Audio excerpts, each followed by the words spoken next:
getting ready. He's Kai and the guy's coming. I hope so. They will. Don't worry. We'll smoke this.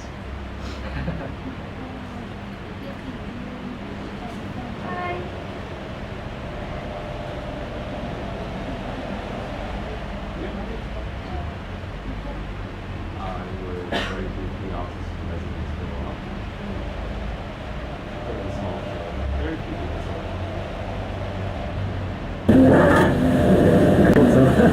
They will. We'll smoke this.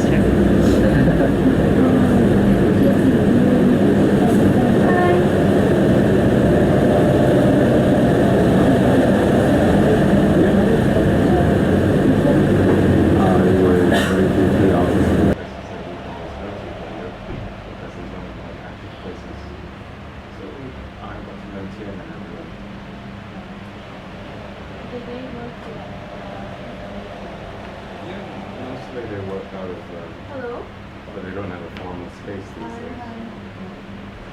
But they do a lot of work with CCA.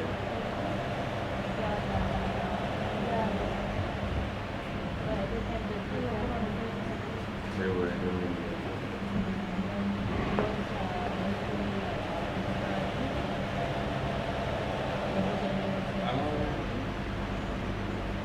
Some of the time, yeah.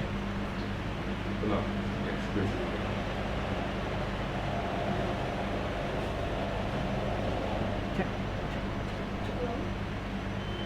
Check, mate, check, check, 1, 2, check, check, check, 1, 2, check.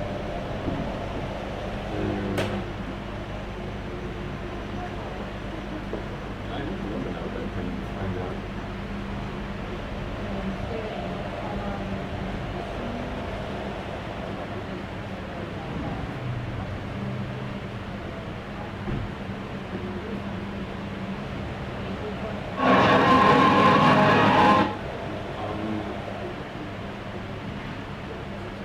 It was a mixture of a curated program as well as a platform for the community as a whole. So they didn't.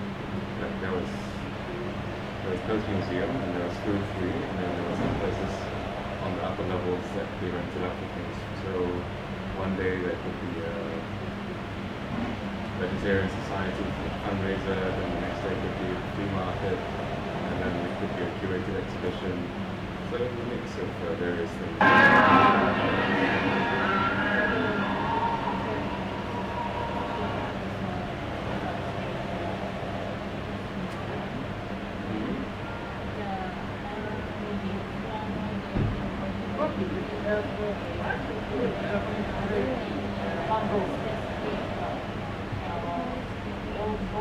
They're all very different, yeah. Like Great Projects is curated projects only. And everything that goes through that happens in Great Projects has curatorial involvement from Jason. Like, they never just rent their space. I mean, they have a constant, ongoing, small-scale residency project. And then the new substation, I don't know how that's going to turn out yet. Hopefully.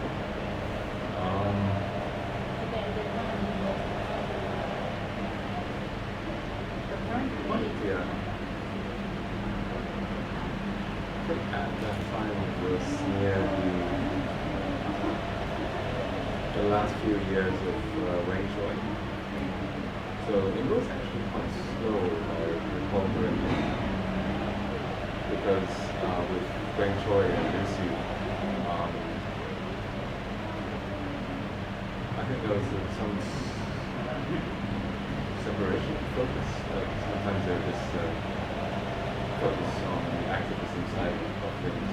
That was the impression I got back then.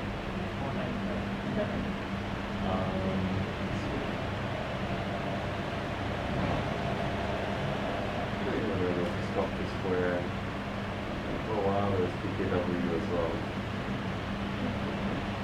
They closed in this they used to publish a vehicle, this journal. They're not around anymore.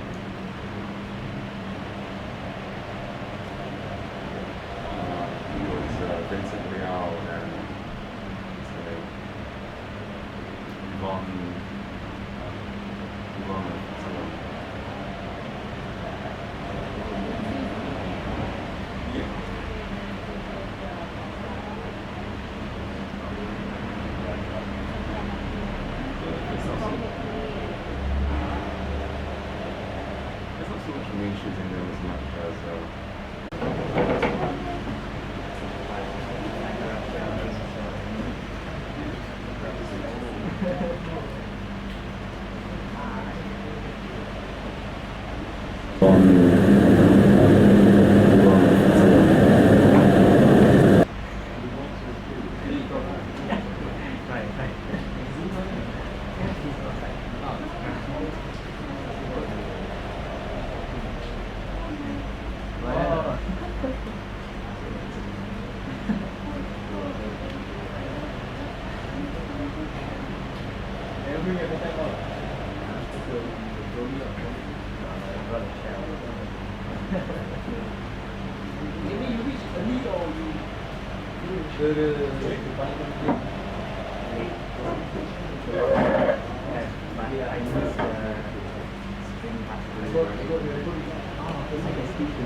A.I.R Program.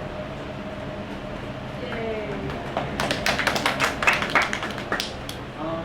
Okay, so basically for today, I thought it's in relation to what I think I want to speak about. I think we are all like in this space to kind of think together, or you know, even when one person is talking, I think, you know, it doesn't have to be like the structure doesn't have to be that formal structure of like, so and that's how we start.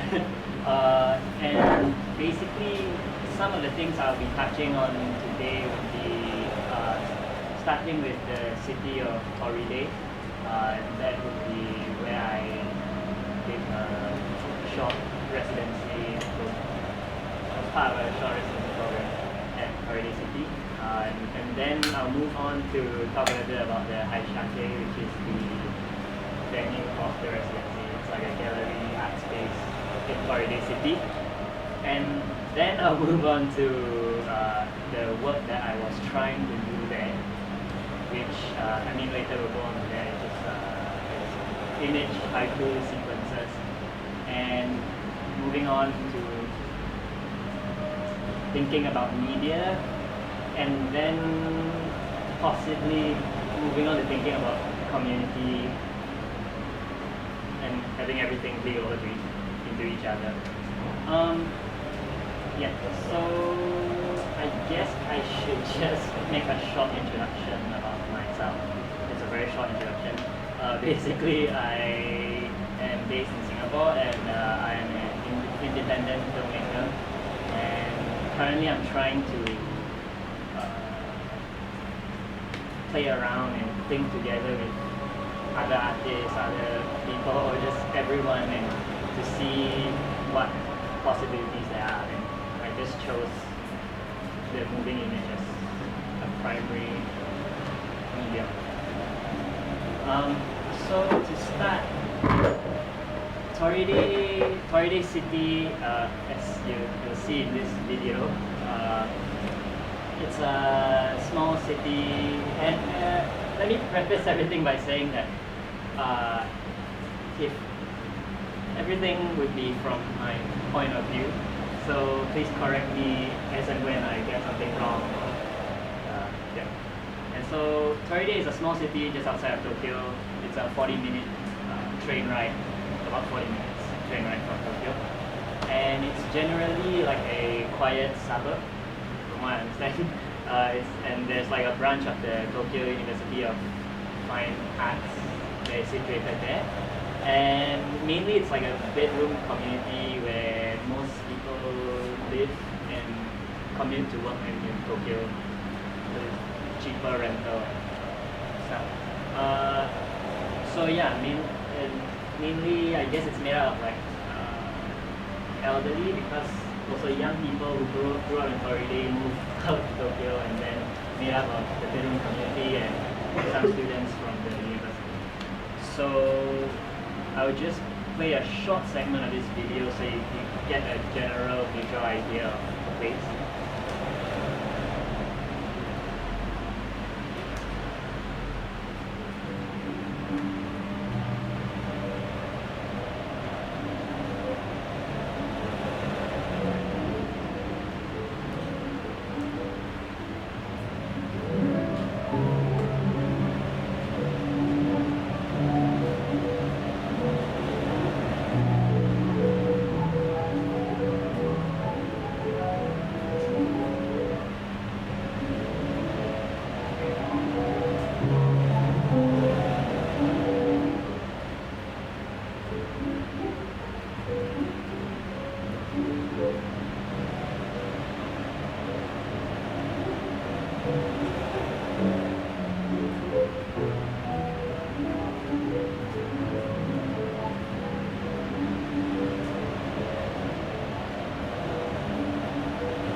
Toride City, and so within Toride City there is the Haisyakkei Gallery and art space. So that's what I'm talking about. And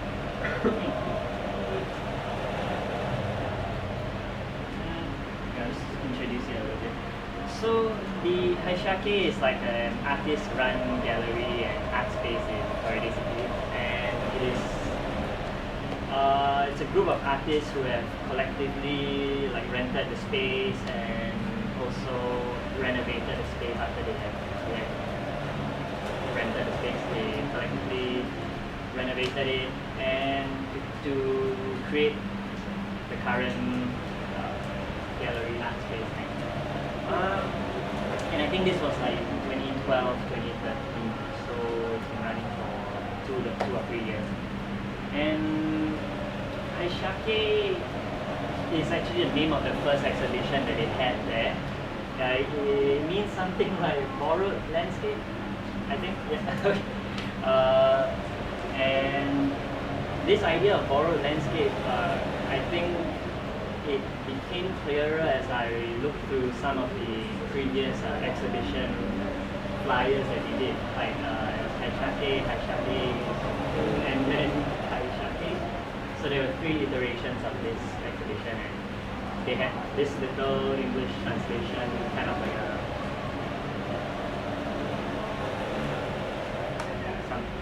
a text that seemed to make it clearer, this idea of borrowed landscape. I'm just trying to see which would be better. Let's see. Maybe I'll just play another video so you again get a visual idea of what the Haisyakkei actually is instead of me just talking about it.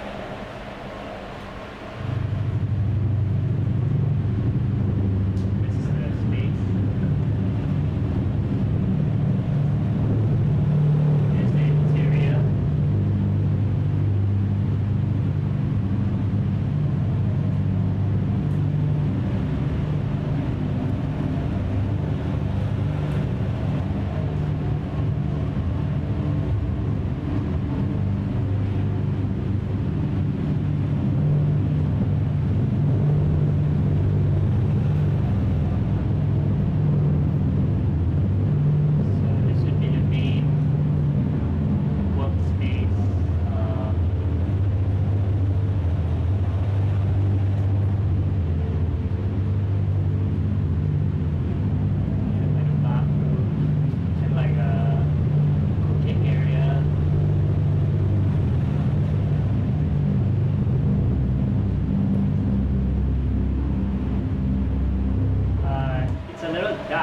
But those are stairs that lead up to like a small cube in the room, like fixed onto the ceiling. And this is according to like the dimensions of like the tea ceremony room that they have. So they call the room like the tea ceremony room, which is like this thing stuck onto the ceiling. So it's quite interesting to, I guess, potentially use as a space for exhibiting your work or creating something in there. I thought that was quite interesting about it.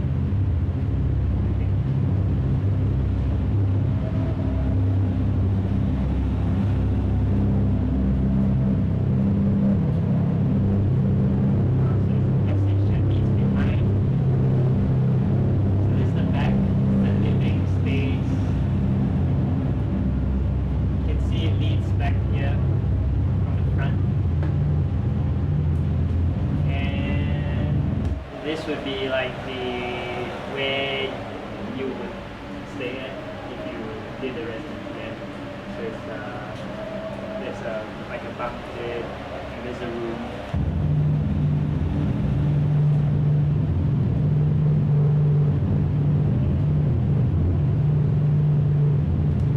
Yeah. So this is the outside on a rainy day. So the interesting thing is, this is the Haisyakkei, and one of the members of the group, she's an artist,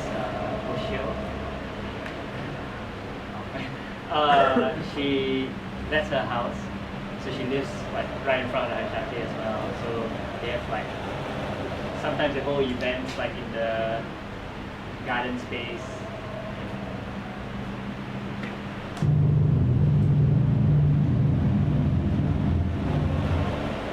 Okay, so I should probably just leave that picture up there.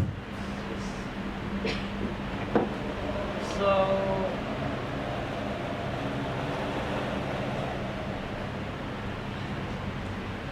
let me see. Open this.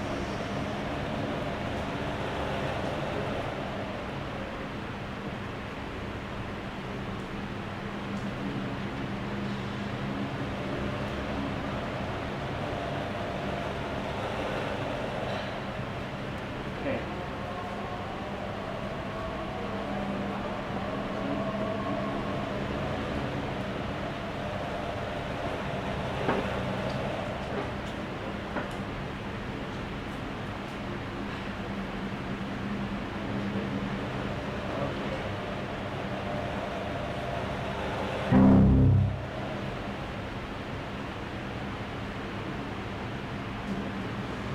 So, it says here is the Toride residence. People gather here spontaneously. They met, drank, laughed, and talked to each other. The name of the landlord is Yamauchi Ishin.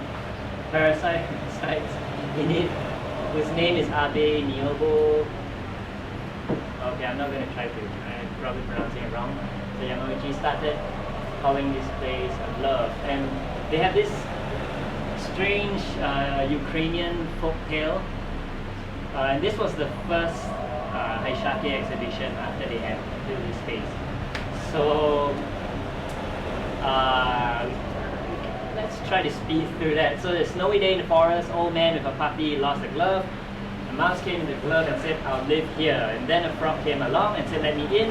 The mouse said, "Okay, sure, come in." And a rabbit, fox, wolf, wild boar all came together happily, and now the glove was full. And finally there came the bear. He said, "Please let me in," but they said it was crowded. So after the conversational give and take, they said, "Alright, you can stay in the corner, the glove is about to tear." So the old man realized that the lost glove is seeking the other glove. Before he comes, his puppy finds the glove and barks. So everyone inside is surprised, and they spread out somewhere into the forest. So this is a folk tale from Ukraine, I think. No, sorry, it's a folk tale from Japan, from a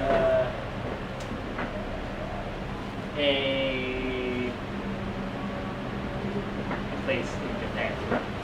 I think, or it might be Ukraine. I think it's Ukraine. I don't think I got it wrong. So the translation is just by the Japanese person. So just take all this as bits of text and let it kind of stitch together eventually. So now I know, like everything is like a mess. It's like, what's the Haisyakkei? What's this about a glove and animals? But I think as this goes along, hopefully this can kind of stitch a picture of what the Haisyakkei is about. And so I said we don't remember who called and why people gather here. Aoki said, "Let me in." Yamuichi said, "Welcome." People come steadily, and basically more people come and say, "Can I come in?" "Me too, can I come in?" And they say, "Yeah, okay, sure." They're like, "Can I stay in the kitchen?" "Sure." The glove is about to tear, but it doesn't matter. And so Abe Nyobu, who is the person who lives in this house but is not the landlord, possibly a tenant, says, "Alright, everyone just come together," right? Which calls to mind maybe the Beatles. But anyway, everyone has wishes, possibilities, and pride in their heart, and they come together into the possibilities.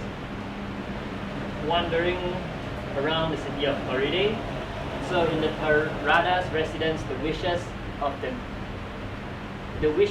the mates in the glove fulfilled their wish fully. It doesn't matter to break their dreams, but the glove will not tear till losing their dream. So it's like, you know, it's not exactly completely. Of course, I'm sure the translation might have cut, but maybe not, right? Maybe if you think about it, it does, to me, in my mind, stitch this idea of thinking of basically, I take certain parts that seem to stand out the most, but a gathering of people, even in impossibility, even when the glove is about to tear, they said, come on in, everyone just come together. So that is one clue to what the Haisyakkei is about. I'll quickly jump on over to the other clues. Close this.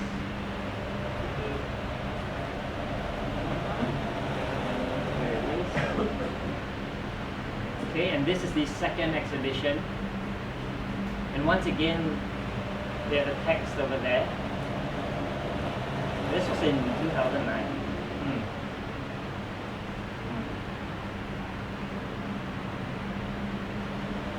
So they said, the one find the worth and made a worth with thanks. Even the place is a temporary residence for a landlord. So once again, it's not quite presented literally or immediately to us, but again, what stands out here is even the place is a temporary residence for a landlord. And I'm not sure if it's in the next text, but I also read more about the Haisyakkei. It's about like the land being from so long ago. And so it's interesting, I mean, in the context of thinking about land and how it has always conflicts and borders and demarcations is always about land. So this idea of the owner of the land being only a temporary thing or resident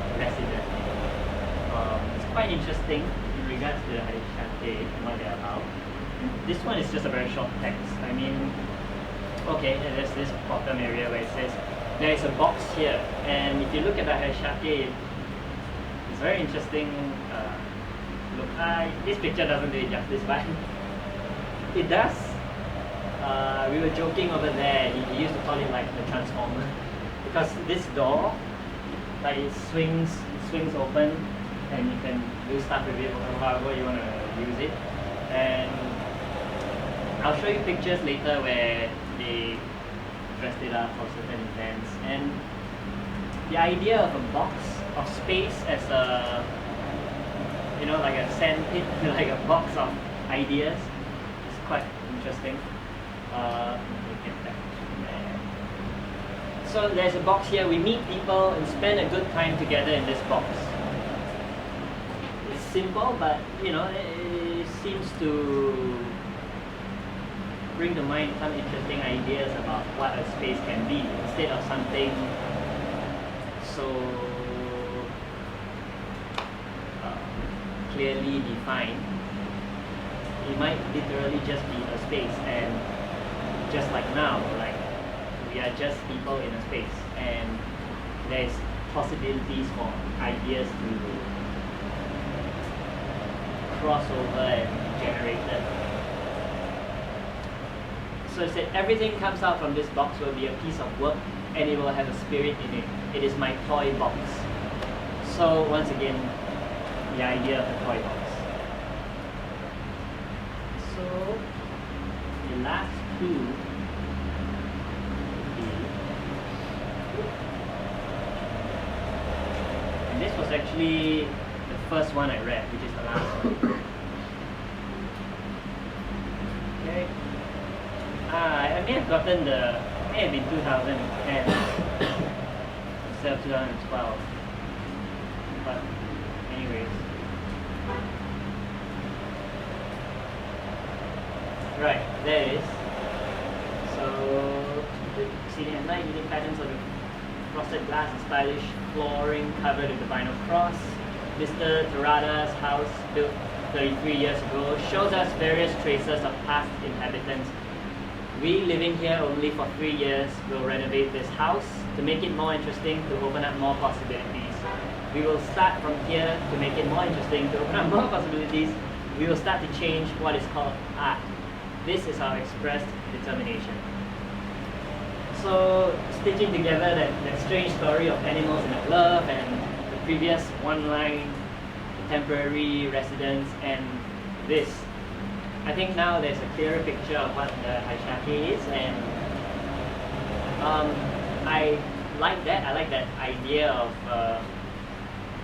I'll go over the picture as we go on. So I guess we can say that's like the motivation of the Haisyakkei, or the group behind the Haisyakkei.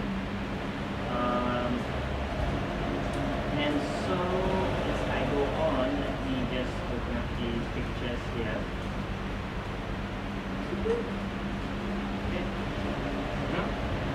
So these are some pictures from the renovation of the Haisyakkei.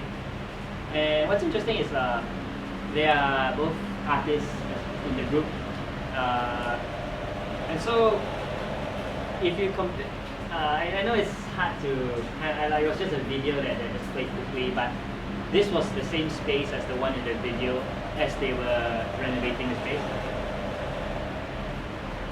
And that's I'll introduce him later. The guy in the center, he basically is the representative, the guy in charge in that sense, Mr. Kuzuya. And they are artists as well. And so the reason I'm going through these photos, and this is actually the bathroom, the reason I'm going through these photos is that there's something unique about, I felt when I was there, about the artists themselves building the space with their own hands, and or renovating a space with their own hands, being part of that and almost following through with the philosophy, but okay, that's a big one, maybe not philosophy, following through with the idea by putting their hands to the work. It's interesting to me.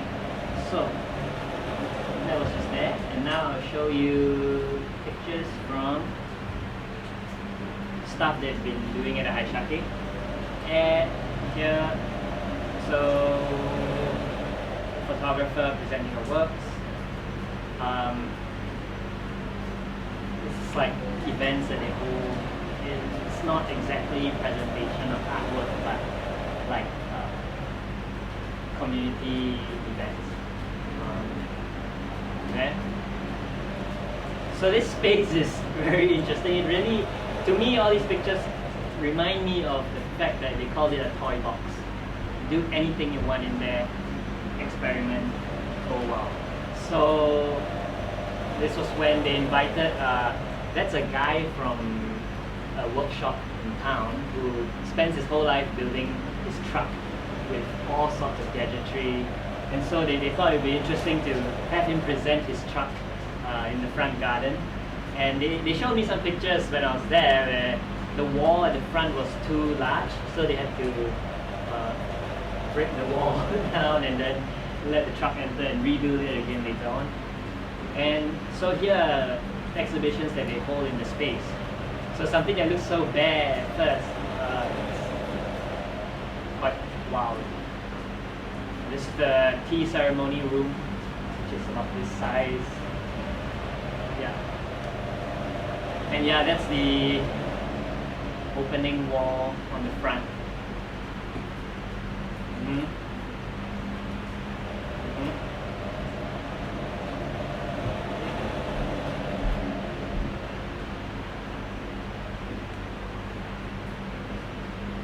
And also something that struck me about, at least just for me being there, it's everything always has a very communal aspect to it. Like, okay, it's an exhibition, but well, let's just have a dinner party as well. Right? Okay, so what's this? Alright. So main representative, as I was mentioning earlier, Mr. Kuzuya, how long am I? Okay, I'll speak to him. He's a kind of multidisciplinary artist, multidisciplinary situational artist, which reminds me of, I read a little bit somewhere about Eve Klein. I know that's not the right way to pronounce the name, Eve Klein, but in that, some examples of his work is very much like the, what's that called? Like the zones of immaterial pictorial sensibility. And you'll see why. So, he was describing me some of his work, and some of his work was like setting up a tub in somebody's house, placing fishes in there. At the end of the day, when they were leaving, he would catch the fishes with the customer, and then cook the fishes, and then have dinner together. And that was his idea of art, which is very interesting. I really like that. It's very, and also after the Fukushima accident, he went there to make homemade sake. So to him, sake is art, because this is what he did, which is making homemade sake is actually banned. It's illegal, but this was something that people used to do before the war. They would make sake in their kitchen. So he collected yeast from plants in the area, like trees and flowers, and he recorded the process in which he was making this sake. And one of it was, he described one of the processes as where rice floats up and down. And so he collected the sound sample from that and also a video recording of that. And then used this material that he has gained to create like a dance club kind of space in which he got local DJs and the elderly to come and kind of use the samples he had to create the sounds in this dance space and the images, but also serve the homemade sake in this space. So he's a very interesting guy, situational dude. And so, that being said, then it will make more sense, this next part I'm about to introduce to you about him, which is that he runs also a bar in town, aside from the Haisyakkei, and that bar is it's an art space as well. And again,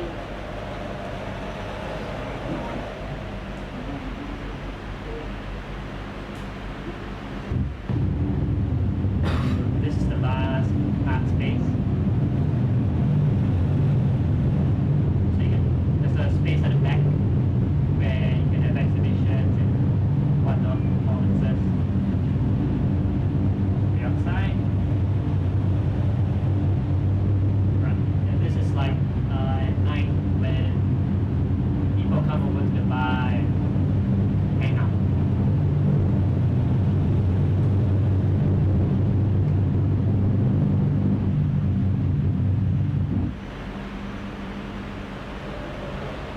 Okay, so this space he calls the conflictable cube, or we call it the conflict.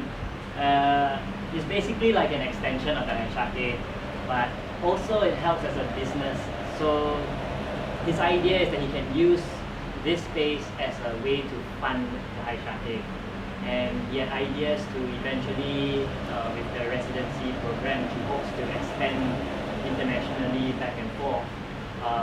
He's actually hoping that he can either even go beyond just providing the space for free, but even try to pay artists, but do that by having a business to fund everything. And he doesn't really want to use like foundation money, because he felt that if you don't have that money, and then you'll be restricted to not being able to do something.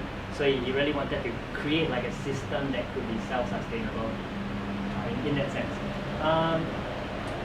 So as you saw earlier, this is the bar space, and then there's a room at the back where the performances, exhibitions, whatnot can happen. And this space is actually the one that's nearer to the train station. So the Haisyakkei is quite a walk away, maybe about a 15-20 minute walk. This space is right next to the train station. So it's kind of interesting, like you get people who maybe around the area, they can come by, Um, so I'm just gonna run quickly through it, and I really like his idea of the bar, or running the bar in conjunction with the Haisyakkei, because him being a situational kind of guy, his idea is that in a bar, you go there to drink, so everyone is equal. If anything, everyone will be drunk. So it'll be a nice leveler kind of thing where ideas can just flow naturally across instead of, you know, like all the various it's not the right word, but you get my point, like the various hierarchies or whatever. So it's interesting, like to use a bar as a part of a system to support a certain network, and also to as a kind of experiment of bringing people together, in the sense of the community together. Okay, so if I think of anything along the way, I'll go back to it. I mean, I did have. I'll rush through it. Okay.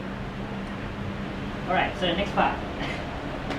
How I knew about this whole thing was because I was recommended by my friend to participate in this exchange. It's a Toride video mural project in which the Haisyakkei team wanted to get Singaporean video artists' works in Toride, and by doing that, maybe open up more possibilities in the future for the other way around, you know, like Toride artists in Singapore. And so in this video mural project, okay, a few Singaporean video artists were involved. Kent Chan, Grace Creal, Jacqueline Sid, Giada Tagliamonte, Eric Lee, Ashwa Imran, Chandra Mohan, Hilmi Johandi, Urik Lau and Wayan, or Daniela Daltrani and Yuzuru Maeda, Grace Lingwei, and Grace Lingwei. So this was that project that he started in collaboration with everyone. So it was like this. They basically, I believe this is not a temporary setup, but it's there for various exhibitions, they're called various screenings. So they have a projector set up there. This is at the Toride train station. It's quite interesting. It's an interesting way to really get the work out into the public, and like right there, which will lead me to another point. But so this is how it is.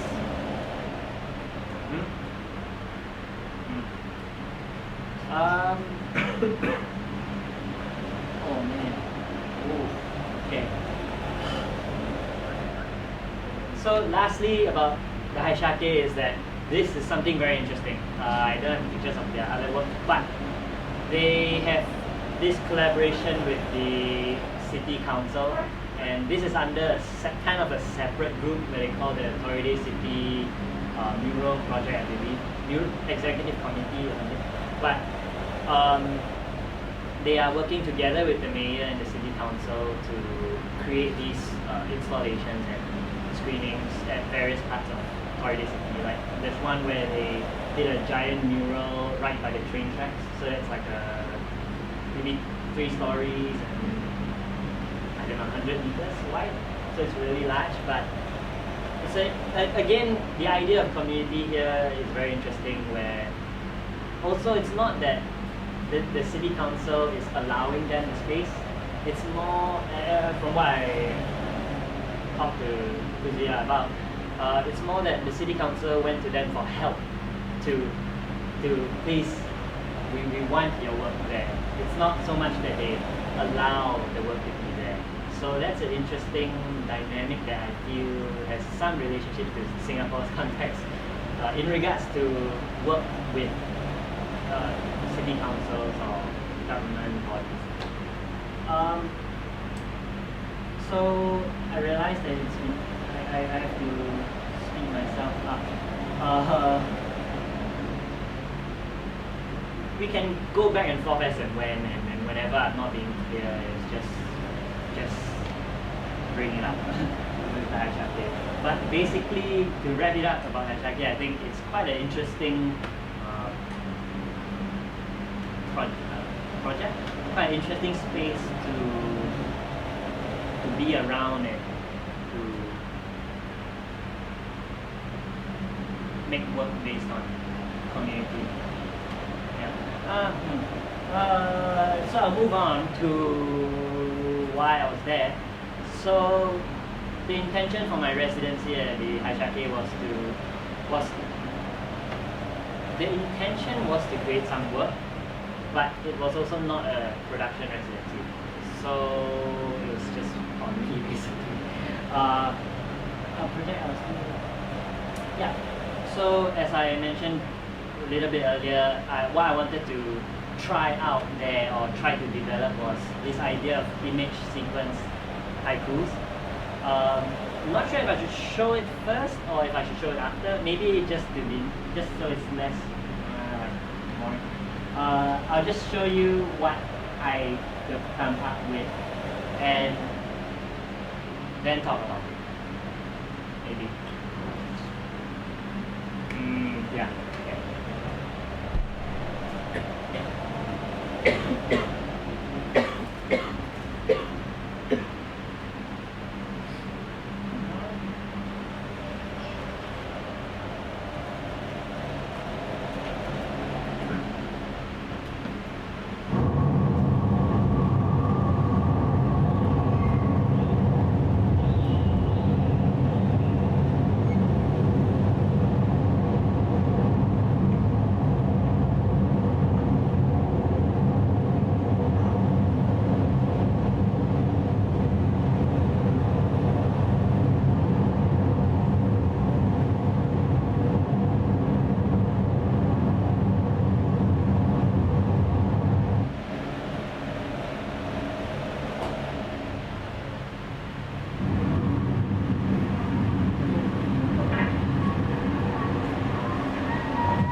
Idea of the image haiku sequences. I'll talk more quickly. So I'll go back and forth with the actual thing and talking about it. So thinking about that idea, it was just based on an idea that came to my mind as a response to the ideas of image and text, or is it image as text or is it text as image? So I was thinking of how certain language brings to mind certain images, and by doing so it also constructs some kind of narrative, or by creating the images, or by having the images by the language making some images, those images construct a narrative or idea or image. And so how this is made use of, as thinking of just how this is made use of, whether it's a good or a bad, is it a responsibility, is it not, So, should I? I don't know if I should include this. Yeah, maybe.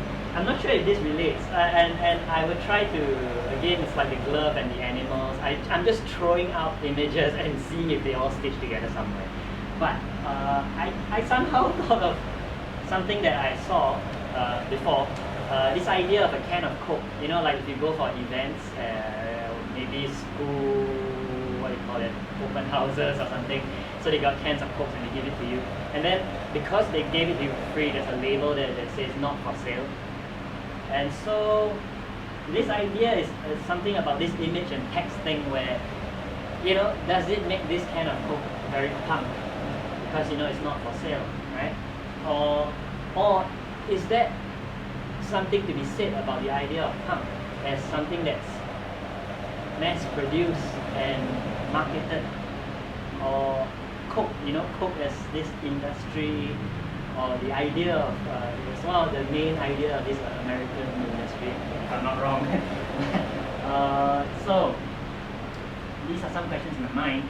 And so, I wanted to try to approach or reconcile my doing, my saying, my creating, you know, with images, being a filmmaker. I just have to try and reconcile these ideas. And so, again, I knew that I cannot have that. I mean, I'm sure all of us can't really have any answer to what we actually do. But to me, at least from in my perspective, at that point of time or coming up with this project, is that you can only know that you can move. Or I can only know that I can move. I can't know that I know. And so I only know that I can move and hope that through this process of movement, through actually moving and not just conceptualizing, or I mean, it's important to conceptualize, but life goes with movement, whether it be the wind or the trees or ourselves. So there will be, in this actual movement, the frame starts to shift, right? And so perhaps with this new perspective from the movement, either I will find a new way around, or maybe even an entirely new road that it was not in the previous frame. And so this can lead to something different. I don't know if it's good or bad, but it will lead to something different. And it's a continual process of movement. And so this, okay, yeah, okay. So basically, I was in Japan also for multiple projects. That's why I was at the residency for 12 days, which is not very long. For me, I felt that I needed more, at least right now, I feel that I needed more time to be in Toride to try to, and then this will connect with the idea of haikus, which I will read more later. But to get to a certain, not truth, but a certain reconciliation with the reality maybe. So even while I was at the residency, I was still shuttling back to Tokyo on some of the days, which I feel very disappointed by, because 12 days is not a lot of time and I was still going back to Tokyo to do some other projects. And it's that, what do you call, like not greed, it's I was seduced by Tokyo, you know, it has more actual things going on, you know. I mean, you have people like in Mario suits driving around the roads. So it's more real in the sense that something is happening, or maybe we can say there are spectacles. But Toride is more subdued. It's more, as you saw, it's just a suburb. That's it. But I think that it makes it no different from any other place. Every place has a certain thing to it. Maybe it's history, maybe it's relation to other places, and then, well, then history, right? So, yeah, and then some places like Tokyo, or maybe like Singapore as well, sometimes the big cities, there's so many spectacles that give you what you want immediately. Even as, for me, for me, even as a filmmaker, it gives me what I want immediately. I want to film something, okay, there's a guy maybe flying off somewhere, or, you know, something very big. But sometimes that obscures the reality, this kind of hyper truth. I don't want to go into hyper reality, that's not okay. So, and while I was in Japan, I was actually, why haiku in the first place? It's because I was reading a book by Kerouac. So I didn't go to the source, unfortunately. I know I feel a bit, it's not the real source, but I was more drawn to haikus through Jack Kerouac. And it's from this book that I had, which is Jack Kerouac's Book of Haikus, which was a compilation of all his experiments with the haiku form. And so, my understanding of haiku I recognize that it's only limited. It's not the absolute truth of what a haiku is, but still, I think as I wanted to express that I am. This relates to other ideas of. I want to think about borders, and as I was talking about the demarcation of spaces, I like the fluidity of going across the things. And so, yes, there is something a bit unethical about that, but yet, that's not unethical, but if we go into that kind of puricism, there's a word, I can't think of it, but you get my point. If we go into that kind of pure idea of things, and then again, it's a perspective or a frame that can only go so far as it has gone. So perhaps with troublemakers like us who can try your best to work with these other things with the limited amount of time that we all have, maybe we can all try to find new doors and previously unseen. In the same way as Kerouac did, like he has this whole book of haikus, but obviously he's a white American guy who one can argue that, you know, he will never actually ever reach the essence of what it really purely is. Yes, but he did do something, and again, that's the idea I was saying of movement. It may be not the most pure right thing, but it is still a movement that can still hopefully shift something in the world. Not change the world, but just shift things. So I really have to speak to. Okay, sorry, very fast. Okay, so his notes, Jack Kerouac's notes on haikus, right? He wrote that haiku was invented and developed over hundreds of years in Japan to be a complete poem in 17 syllables and to pack in a whole vision of life in 3 short lines. But of course, as he just experimented in the form, he did some very true to form haiku, I believe. But he is Jack Kerouac, so you know he did experiment, and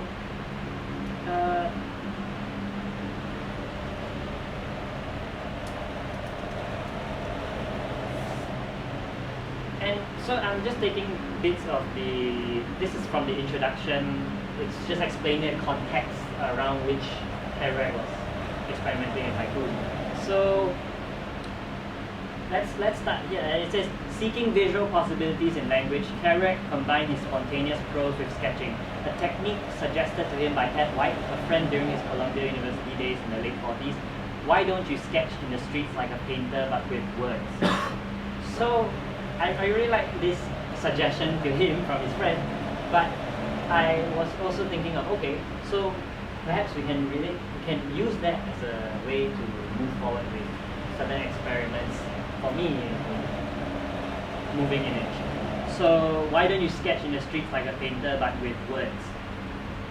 So why don't I write in the streets like Kerouac sketching on the streets with words, but for me in images? And again,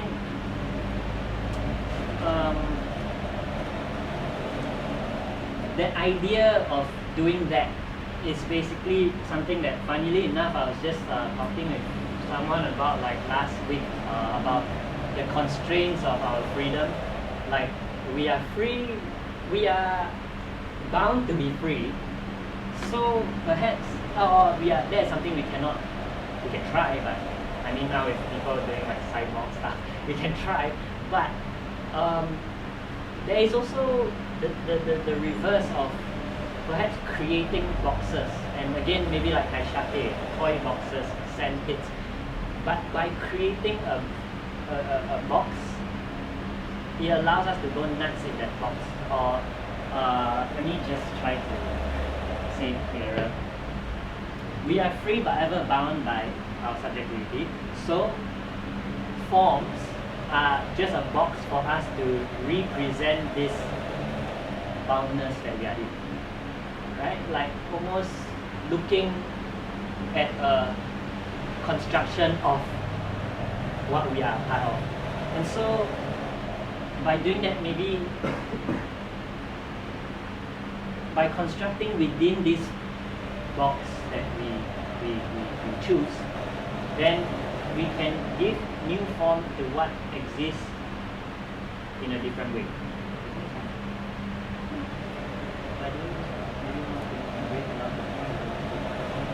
Yeah, and so my point of why do this, like what, okay, cool, you're playing around, okay, why do this?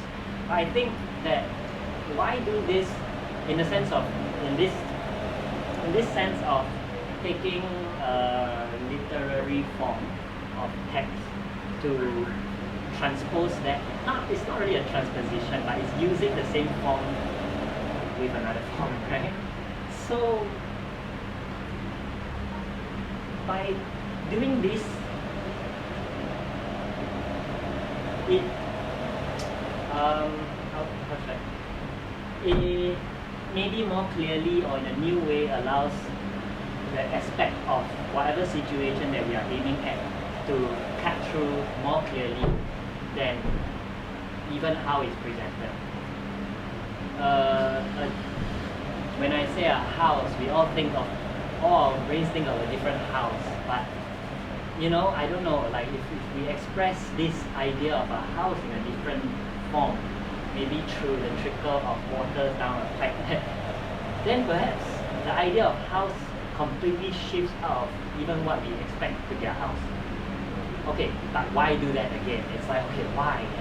But, I think relating this to the world that we live in the sense of like time, we all have all our work that we want to get back to and create. We are all bound by a lot of things, and sometimes we do things, filmmaking. I'm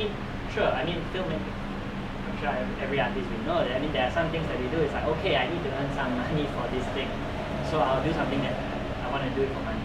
We know that clearly, but we know that's a constraint that we have to live by. And so, but is this constraint a reality? I don't want to go into cool, but I don't know, depending on our different ideas, the idea of capitalism as well, right? Some people accept it as a truth, as a reality we have to deal with or work around, which is, I get it, right? At the same time, these are things that perhaps if we shift our frames, and that's what I feel that art can do, not so much change the world or try to lead a revolution, but perhaps art can only just represent things, and then by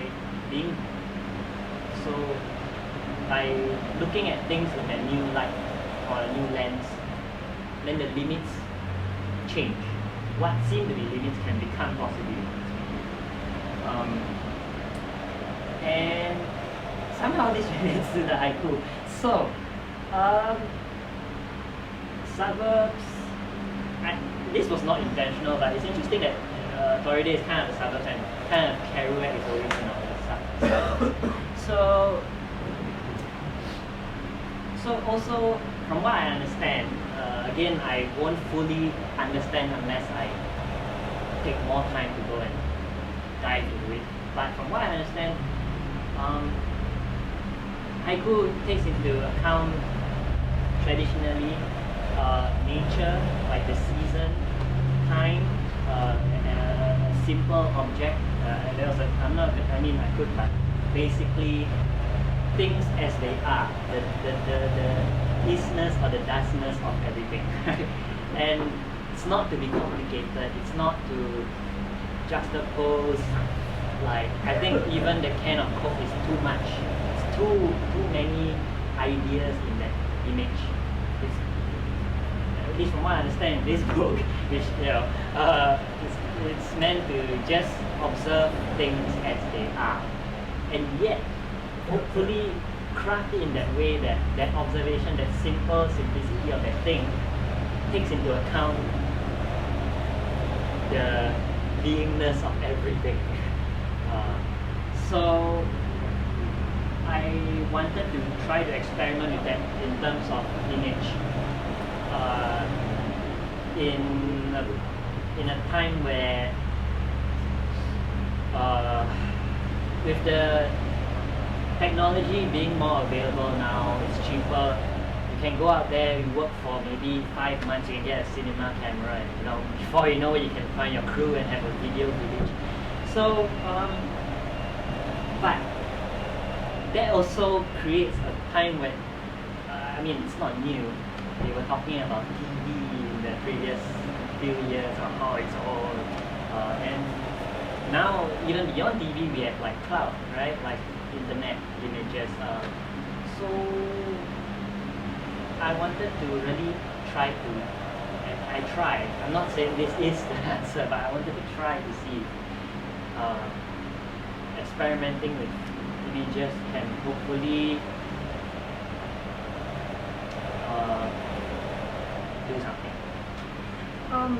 But anyway, so logistical issues have made it so that there are some rolls of Super 8 that are shot from Toride that are still in the process of being scanned, and so that's not all the footage that I have, and it's something that I didn't really like.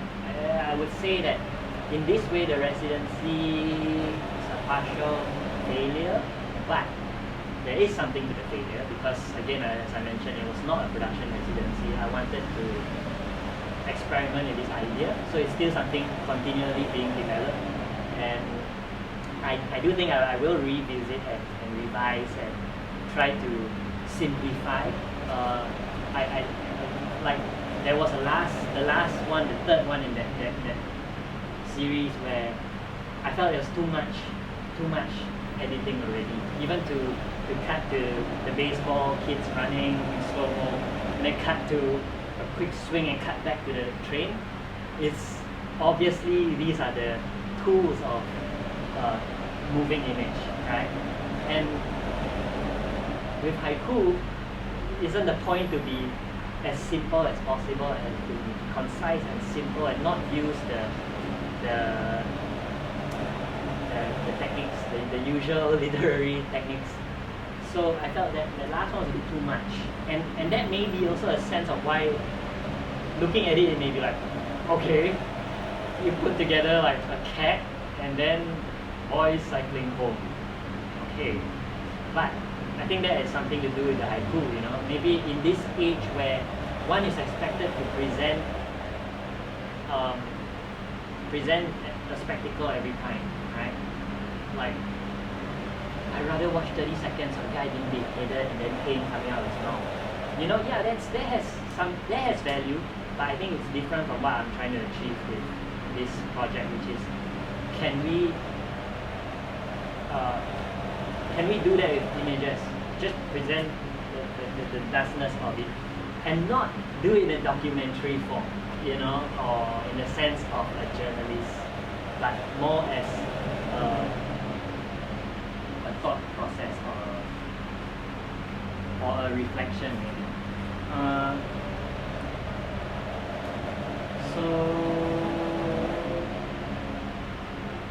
Okay.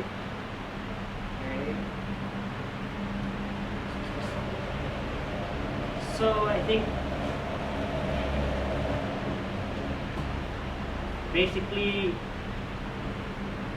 thinking about the Haisyakkei, thinking about the haiku experiment, which again I realized from reading here as well that may not be haiku, because I understand there are many forms where there's like senryu and I can't remember what the others, but I think some of those images were dangerously close to being more senryu than haiku, because they seem to evoke more ideas about human relationships than just the realness of nature or the things there. Yeah, and I won't explain any of them because it will defeat the purpose. It's like writing a poem and then putting your own analysis next to it. I think it means different things to everybody. So I do have my personal take on it, but it may be wrong. Maybe you're right more than me. And so thinking of all of this, as I mentioned, Kuziya reminds me of Eve Klein, and then thinking of the form of moving image or maybe cinema makes me think of Méliès as well.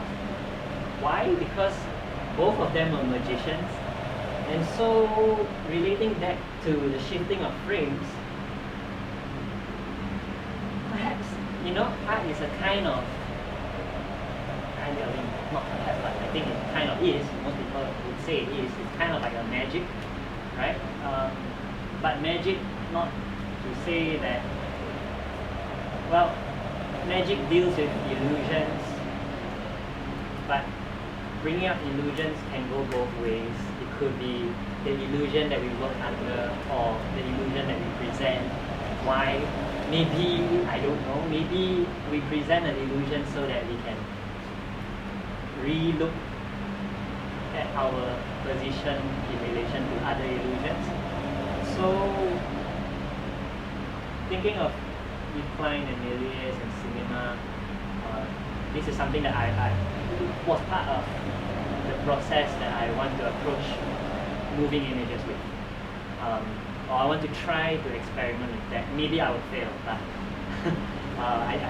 that's what I'm trying to do.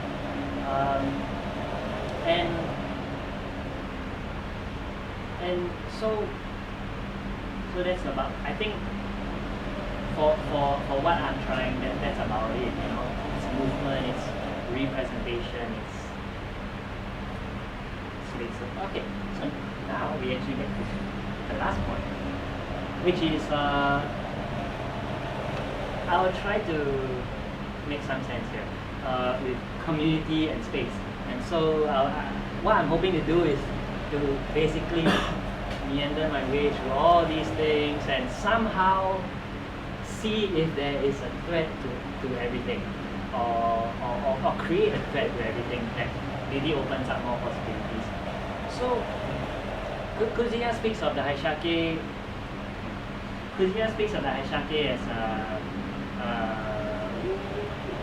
a community hub. Okay, sorry, give me a second.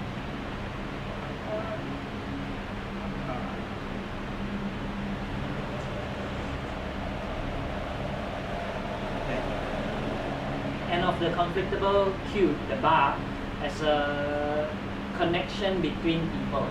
And he specifically mentioned that it's not just artists, it's anyone from the City Council members to the fish market store owner. They'll come to the bar, they'll hang out, right? With the artists, with everyone.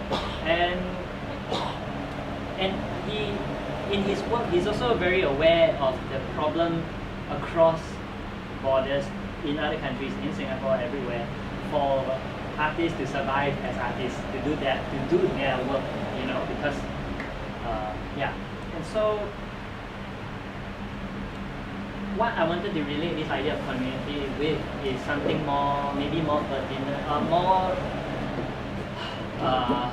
to do with everyone, maybe. I understand sometimes we have a feeling that some of the community meetings or community engagements, some people feel that sometimes, why doesn't it address the bigger issues that affects everyone, which maybe we can say censorship is one, which is throughout history. You know, it's a big deal. And I do think that in our attempt to deal with this state of affairs, it's community is quite important. And one reason why perhaps sometimes it's hard, or someone may have some troubles with it and not have any support, it's because maybe there's no popular support, right? I mean, not maybe, but yeah, there is no popular support. And why is there no popular support? And I don't have the answer, but it makes me think of, you know, things from Paulo Freire's Pedagogy of the Oppressed, right? Or mainly that, you know, that really comes to mind. And because he talks about how, I mean, a slight shift of context, but it's a relationship with people to be more human, to be less fatalistic, to not have to accept you know, this is how it's meant to be, there's no hope. And it's something that I feel is very easy to slip into for me. Very easy to slip into the whole, you know, it's better not to deal with any of this, because you know, I don't want to jeopardize my stuff. But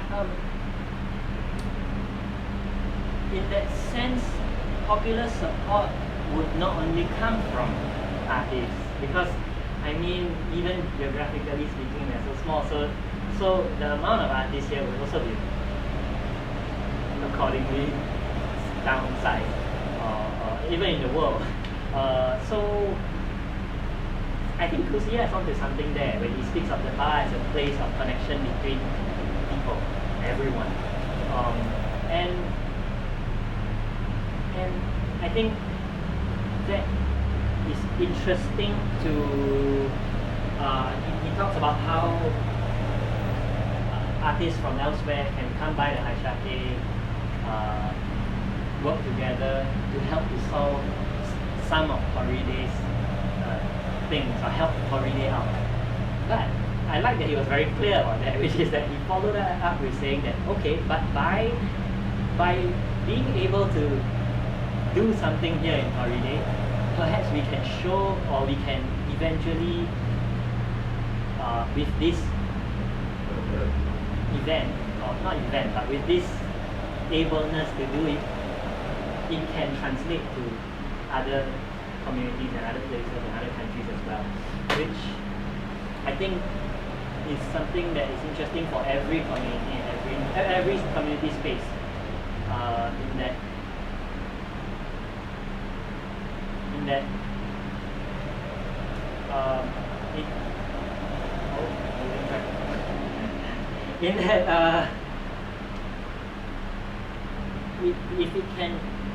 If we start to take into account popular support, then maybe not only speaking of problems that we'll have more support with, but even in our various outputs, it could change. Not that it's needed to change, but it could be interesting to see what those new relationships can create in terms of possibilities into what we consider is artistic space, or what we consider is a community, and like more idealistically is like borders and going into conflicts.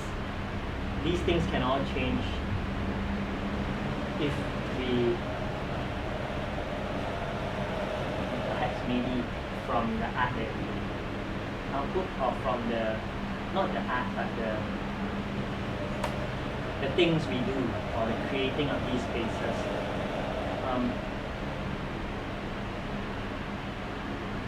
So finally, I try to end it now. think I put down there the idea of taste, because I think something to do with these spaces is the idea of taste, right? I know many in terms of the curators, in terms of what is in this space, what is in this community, what is allowed, what is not allowed. Not saying not allowed, but what is not appropriate. So with taste, I just, with the work, I want to try to explore to what end do we use this taste. So in relation to the ability of art as a magic or as a subliminal. So maybe I wanted to just see with all these things, blah, blah, blah, I wanted to see, I'm still trying to see, still walking the road and still trying to see if maybe art and the work and the spaces we create and the things we output and what we do and say and create in relation to what we call art or maybe our expression. I'm interested to see if it can allow an opening of space more than a demarcation of space.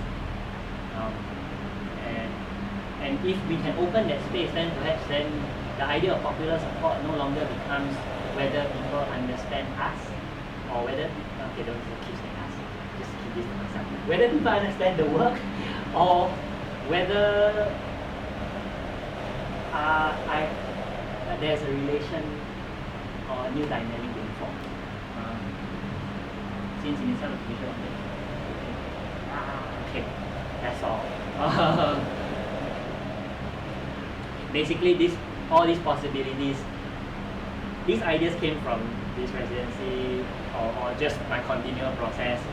And basically, I just think that the possibility is promising, I think, for moving. But it will always be challenged by ideas of what is, relating to hyper, and so the spaces that allow relations of possibility will perhaps, I feel, enable more support and interesting possibilities and relationships for the future. Yes.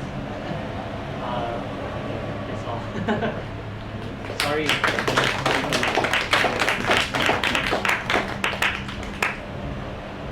How long were you there?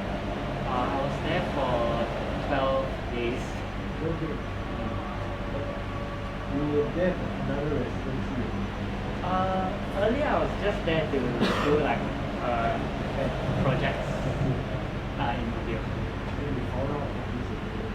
Yes. You have a photograph started the space? Yes. You did show it? Oh. Kuzuya.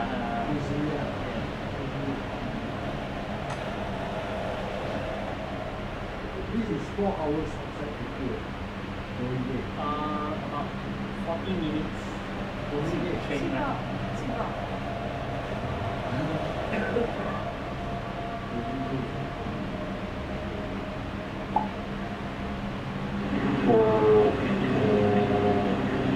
Why continue to be artist,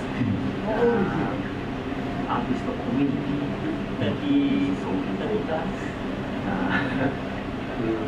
not only city office. So as a So he's the representative. companies of say seats. So what to do art is art. What do you mean when you say it's a representative? Because the place is kind of collectively owned, but I think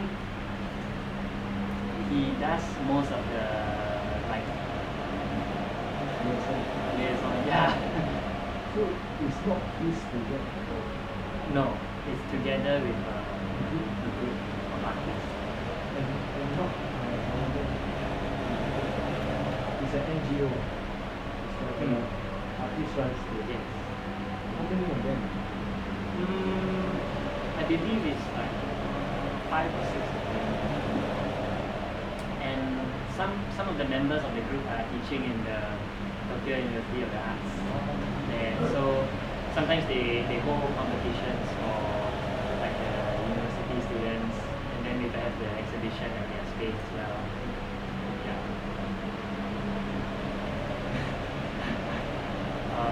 Yeah. So Toride is one of the campus at Yeah. Tokyo University. Yeah. University of Tokyo.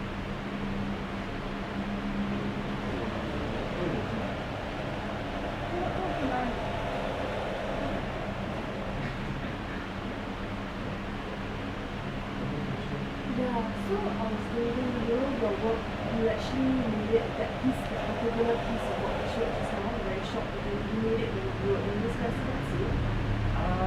I shot it You shot it while you were on. Yeah. So, was that the very first piece of work you ever made, or did you, because you didn't really talk about.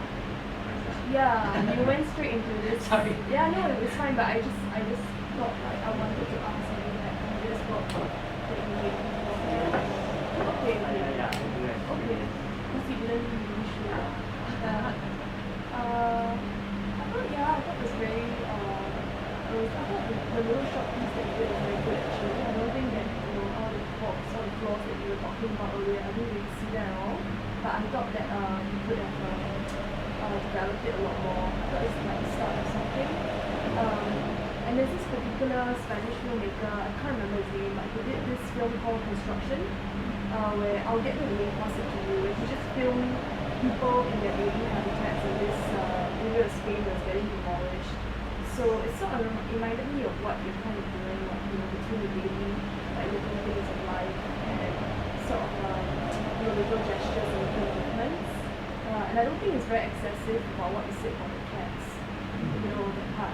I don't think it was excessive at all. I thought it was very good actually. So you can like move as well. I'm very interested to see how that goes on. Are you going to return there to shoot or? Not that for now. So how do you think that, you spoke a lot about this space, so how do you think that's going to seep into your practice? Or, do you think it's changed you? The way you look at your practice or molded you or something? Yeah, I think it will be interesting to follow up and see how we can, and maybe, I don't know where I can be part of that, but to try and do that cross collaboration where perhaps they can do some work here as well. And in this process, we are all still also figuring out what is the space of this collaboration, and where is this space, how can it be done, what are the issues. So I think very relatable with this kind of situational thing where it's just doing it that is the whole process of figuring out our ideas of what space can be and should be. And do you write articles yourself? So I really didn't want to I was hoping that it didn't lead over, but I wasn't thinking of the text while I was creating the image, but to try and use the image in it.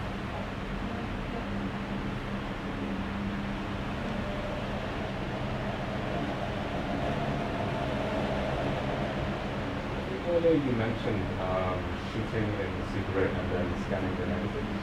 How do you talk about those process? Basically, over there I brought over 16mm and a Super 8 and the digital.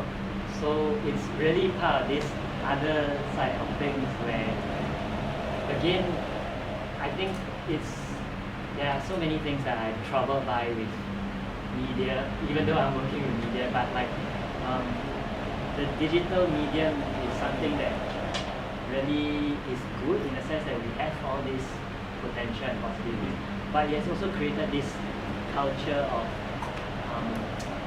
how would we say, I was speaking with some friends and I said that most people expect I can't remember what's the trending one on Facebook now, but maybe like a BuzzFeed video or things quick, and it does trouble me about the idea that or not trouble me, I'm interested to think of the idea between film and digital in the sense that film is capturing the light or it's the chemicals reacting to the light. So there's something very physical about that.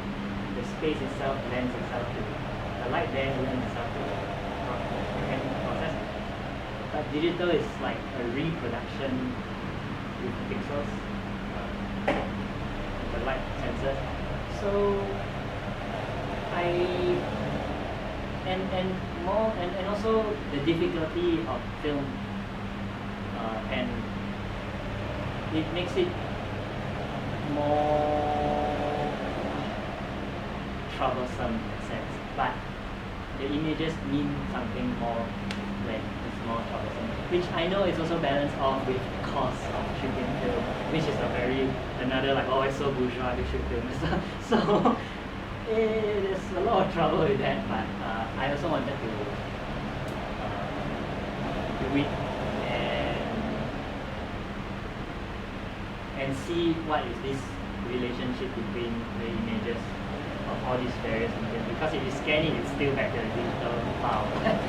But I wonder if that has a difference or certain amateurism to it compared to how anyone, I would say almost anyone today can just get work, get some money, rent some equipment, there we have a polished film. You know, everything is like cinema, S-Log3, color profile. But what does that mean? Because I'm afraid that, which of course this has been talked about for many years before me, but how images only become this like, it's like when people talk about the save disk icon and the floppy disk. So images become an image of an image, not an image of reality or idea. I mentioned about Moot one. You have to use content in that way. You hold camera and move, right? Yeah. And then I wonder the location, the shooting location and sound. And then after that you edit with some highlights there. So some like comparison with the real scene and the coloring there. So I noticed some highlights, the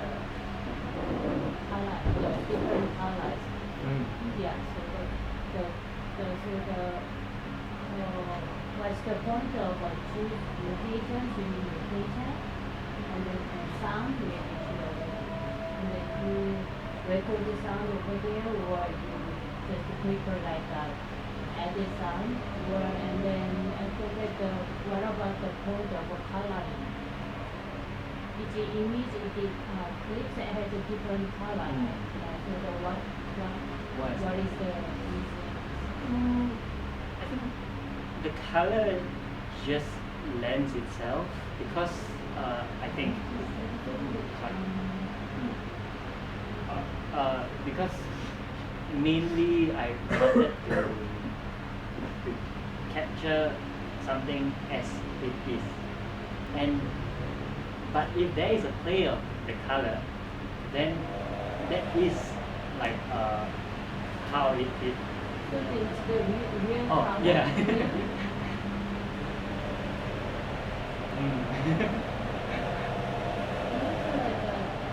Old people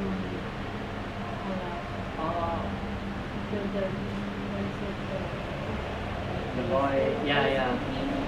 That was because I used the format. I used the film to shoot that one. So yeah, there's a different texture. And that was what I was saying about using the different textures, and that is more to my exploration with the medium itself, because I think I'm presenting the thing as a video, so I do want to not use the video as a presentation form, but work with the form itself. So with other films, maybe I take out dialogue because I want to think about sound and hearing people talk. But that's not really the. It is the content of the. It is the content of what I'm presenting to you, but it's not the content of the content. It's like if I'm playing a guitar and I can break off a certain part of the guitar. So I'm still playing you a song, but the breaking off of that part is also what we call a reflection on the mode that I'm using. So I think some of that texture, that difference of textures, which is actually very interesting. Yeah. So there's something very interesting about it is just how if someone does not do film. I mean, I'm talking about my parents maybe. So they just say, oh, this one looks very HD. This one doesn't look very HD. But this runs in our culture of media and TV screens and how it's changing and how it forms our vision of a world. Or it's strange. I think for some of you who have grown up over the years, you see the difference between DV cam advertisements to right now it's like 6K advertisements. It comes on YouTube and it goes on the screens.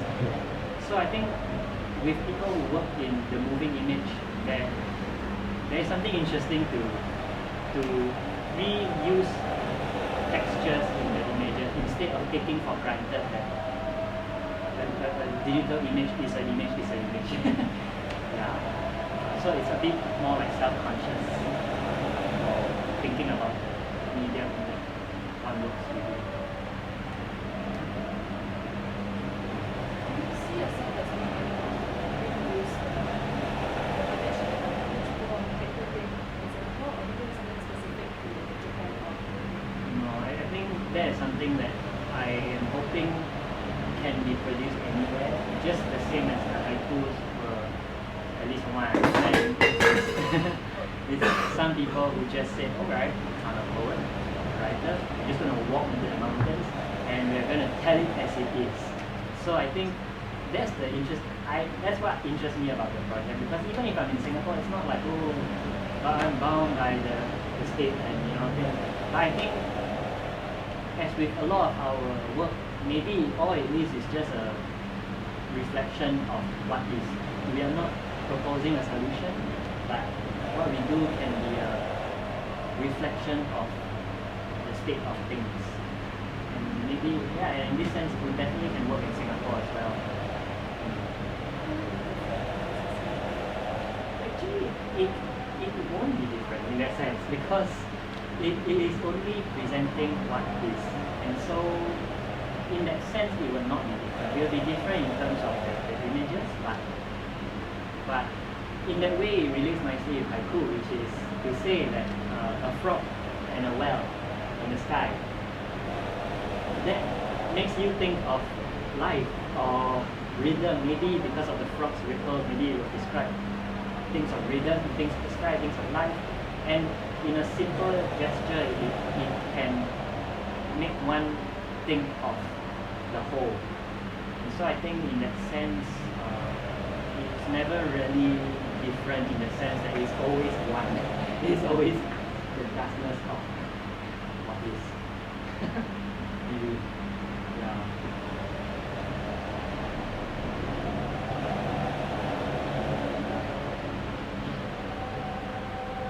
If there are no more questions, I think we can call it a movement.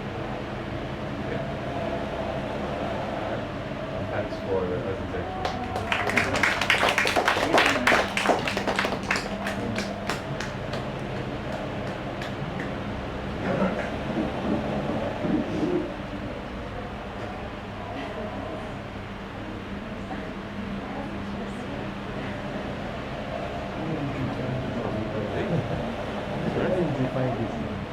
Usually recommended.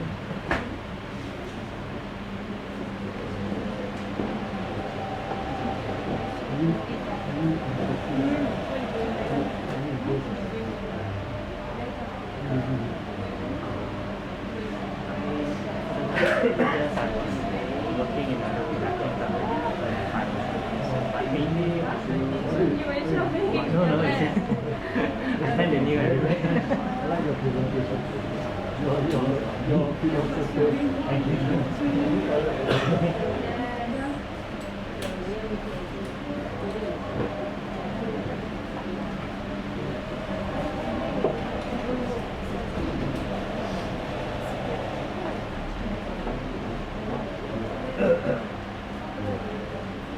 Can you recognize it with your tag? I lost my glasses and my lenses, so I had.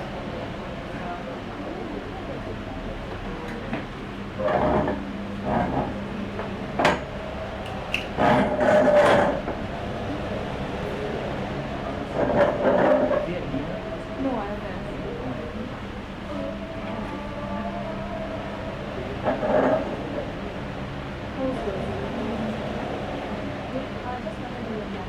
Okay.